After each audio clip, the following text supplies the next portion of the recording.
अगर राज साहब इसमें जो दो अहम बात है, अगर कसम पुरसी की हालत में मगर है, इतना अभी इनको इदराक ही नहीं है। मगर राज साहब इसमें अगर ये राज साहब पार्टी की वजह से ये मामला अगर डिले ना होता तो ये इनको समझ आ जाती इन दिनों में ही। राज साहब मगर फोकस सिर्फ हुकूमत, मगर राज साहब फोकस 2 महीने का डिले हो जाएगा। मगर राज साहब फिर फोकस अगर हुकूमत गिराने का होगा तो देखिए, आपने जब आप हुकूमत में थे आपने नैब कवानीन में तरामीम नहीं की, 2.5 साल में इनकी भी कोई विल नहीं थी। अब अगर ये करना चाह रहे हैं तो आप कर लें, वरना जब आप हुकूमत में आएंगे तो ये भी आपके साथ नहीं बैठेंगे, इलेक्शन रिफॉर्म्स ये भी तैयार नहीं होंगे, तो इस तरीके से सिस्टम बेहतर नहीं होगा।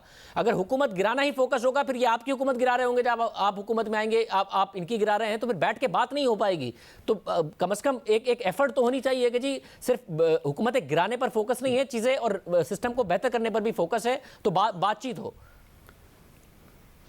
देखिए शाहजेब, ये एफर्ट्स है ही नहीं, ये सिर्फ जो है ये अपोजिशन को जो है वो और अवाम को बढ़ाने के लिए ये हरकत कर रहे हैं। इससे पहले जब इन्होंने कॉन्स्टिट्यूशनल अमेंडमेंट करनी चाहिए थी ये ओपन वोट के हवाले से, उस वक्त भी इनका इरादा कोई अमेंडमेंट का नहीं था। अगर अमेंडमेंट का इरादा होता तो ये 1 साल पूरा कैबिनेट में बिल लेके बैठे रहते, ये अपोजिशन के साथ बात करते।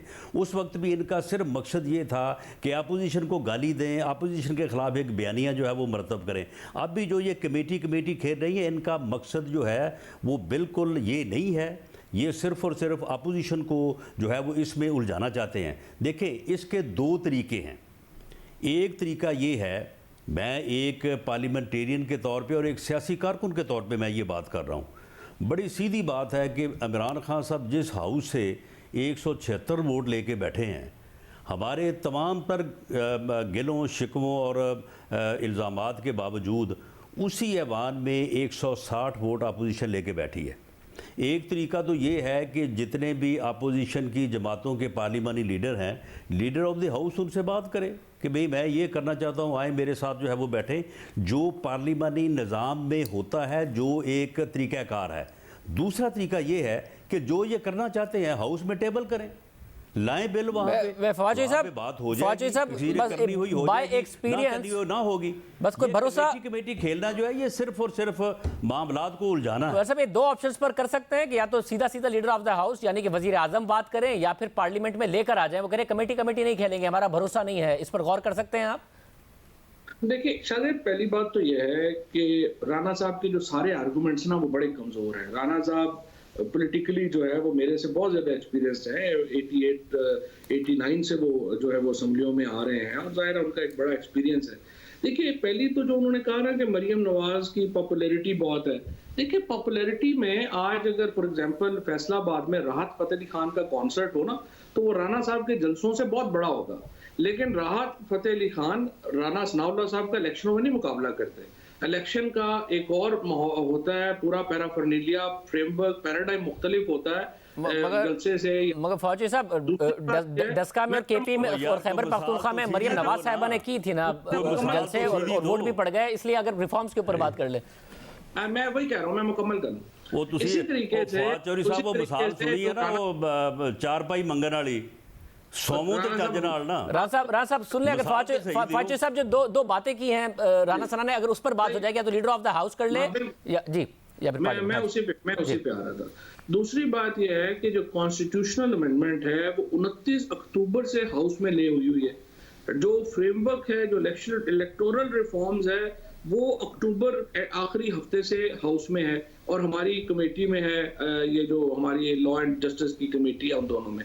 हम एग्जैक्टली यही चाहते हैं जो राणा साहब ने कहा या आपने कहा है कि उस कमेटी का स्कोप थोड़ा बड़ा करें, सीनियर लीडरशिप उसमें आ जाए दोनों पार्टीज की और तीनों पार्टीज की, और हम मिलके उसमें डिस्कस कर लें। फॉर एग्जांपल पीपल्स पार्टी कह रही है कि नहीं, आप जो सेनेट के चेयरमैन का इलेक्शन है वो भी ओपन होना चाहिए, तो हम समझते हैं बिल्कुल ओपन होना चाहिए। सो जो अपोजिशन अपनी अमेंडमेंट्स देना चाहती है वो अमेंडमेंट्स दे ले, हम अपनी अमेंडमेंट्स, हमने तो अपना लॉ पूरा पेश कर दिया है, उसको देख लें और यहां से हम आगे बढ़ेंगे। अदरवाइज तो देखिए ना, ये बात कि मैं नहीं मानता, तो फिर ये तो चलता रहेगा जिस तरह राजा साहब इसमें कम से कम, और फिर नैब का कानून भी, फारूकी साहब नैब का भी आप फिर इसी तरीके से पार्लियामेंट में ले आए कि हमारा ये प्रपोजल है। नैब का भी शायद आपको याद होगा, ये ऑर्डिनेंस हमने जारी किया था, वो ऑर्डिनेंस लैप्स हो गए। सो जो बेसिक फ्रेमवर्क है नैब की अमेंडमेंट्स का, वो भी हम दे चुके हैं उस ऑर्डिनेंस में। अगर उसको आपने देखना है उसको देख लें, और अमेंडमेंट्स को सजेस्ट करनी है वो कर दें। जी राणा साहब।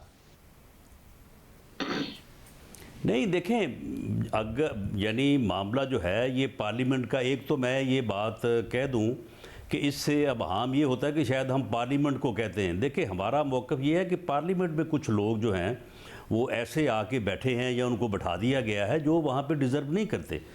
उन मानों में पार्लियामेंट के जाली होने या गलत होने की बात होती है। बाकी कॉन्स्टिट्यूशनली पार्लियामेंट एक ऐसा अदारा है कि जिससे सारे अदारे जो हैं वो अपनी पावर भी सीख करते हैं और जिससे जो है वो सारे अदारे जो है वो रेगुलेट होते हैं। देखें पार्लियामेंट में इन्होंने कॉन्स्टिट्यूशनल अमेंडमेंट करनी है, लाएं, पता चले ना कि ये चाहते क्या हैं। इन्होंने और किसी लॉ में राजा साहब वो बता रहे हैं कि हमारा मौजूद है, पता चल जाए। अगर ये हमारे साथ बात नहीं करना चाहते, क्योंकि इससे पहले कमेटी तो उन्होंने हमारे साथ कई दफा खेला है। एक मिनट राणा साहब, पहली बात तो ये है कि आप 24 घंटे तो तुसी बसां बुक कर दे रहे हो लॉन्ग मार्च वास्ते, तो पता ही नहीं है कि पार्लियामेंट में क्या हुआ है। पार्लियामेंट में ये तरमीम ले हुई है, आप जाके पढ़ तो ले। जो लॉ है इलेक्टोरल रिफॉर्म्स का वो ले हुआ है, आप पढ़ तो ले। आपने ले करने से पहले आप मुझे बताएं कि 29 अक्टूबर को ले की आपने पार्लियामेंट में, उसके बाद आपने किसी अपोजिशन से कोई बात की? उससे एक साल पहले आपकी कैबिनेट में ये अमेंडमेंट जो है वो डिस्कस होती रही है। आपने पूरे साल में कोई बात की आपने किसी से? बताएं। बात कमेटी में होनी है ना, तो कमेटी में कर लेते। अभी भी प्रॉब्लम ये है, आप बसें बुक करते रहे, पीपल्स पार्टी वाले ड्राइवर ले गए। वैसा मगर कमेटी में नहीं, मगर फारूकी साहब कमेटी में आप लोगों ने कोई 30 मिनट की भी डिस्कशन नहीं की, उसको पार्लियामेंट में ले आए थे। तो भाई इसीलिए ले आए ना कि वहां पे डिस्कशन हुई नहीं है, पार्लियामेंट में कर लेते। इन्होंने जो अमेंडमेंट देनी थी वो, और वैसे ही शाहजेब एक मिनट मैं आपको एक बताऊं, ये लॉ एग्जैक्टली वो है तो पीएमएलएन 2015 में लेके आई थी। ये कोई लॉ 2006 से कंसेंसस है इस लॉ के ऊपर।